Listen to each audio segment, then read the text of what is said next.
Welcome back, guys. Today we're going to be looking at these MTM Case-Gard ammo cans. We're going to look at it in comparison to like a military surplus style ammo can, right?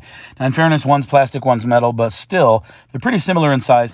Pretty much nothing too scientific here, guys. I've got two 20-pound weights. I've got one weight in each can, and underneath I've got like brown paper bags, something like from a grocery store.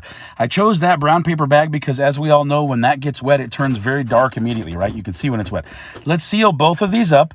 The first test I'm going to do is I'm just going to spray a little water on the top. Now, both of these should pass this test pretty easily, right? Just a quick spray over the top.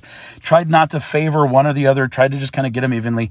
Let's dump the water off just to make sure there's no excess. Let's kind of shake the water off. And let's open them up and see if there's any water inside. First one, this is the MTM Case-Gard, the plastic can. There is no water. This thing has passed the little sprinkler test. Let's check the military surplus. I already know there's not going to be any in here. And there's not. It's dry as a bone. Let's seal this one back up. And it is time to go ahead and submerge these completely underwater. I did switch them around. I took the MTM Case-Gard, the plastic one. I put it up on the higher side of the bathtub. The hope is there that it's going to, not float or anything. It's going to stay down.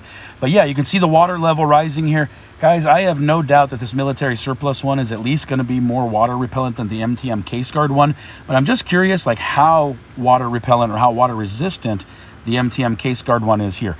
My intention is to get water over the top of the line of the seal on both of these ammo cans. You can see I went over the top completely, so the military surplus one is completely submerged.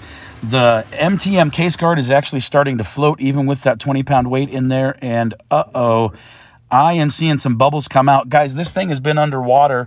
The water's been over the level of the seal for probably just about 30 seconds, maybe 60 seconds at this point now. But this thing leaked immediately. It started taking on water immediately. Let me push it back to this high end, the one that has less water in the bathtub.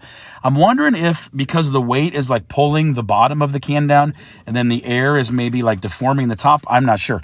That military surplus can is completely underwater. This MTM Case-Gard can is leaking water terribly. Let's just pull it out and see. And this thing is soaked, guys. I'm telling you right now, if I had my ammunition in there, I would be super upset with that. It's been 30 minutes that I've left this one in there now. Let's just check to see if this one's dry. And it is. It's completely bone dry in there. There's nothing inside, not a drop.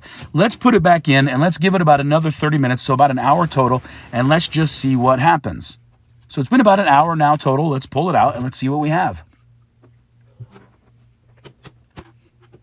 No moisture, guys. It is bone dry in there, except I will point out there's a little condensation, just like when you have like a soda or something, right? Little condensation on the inside.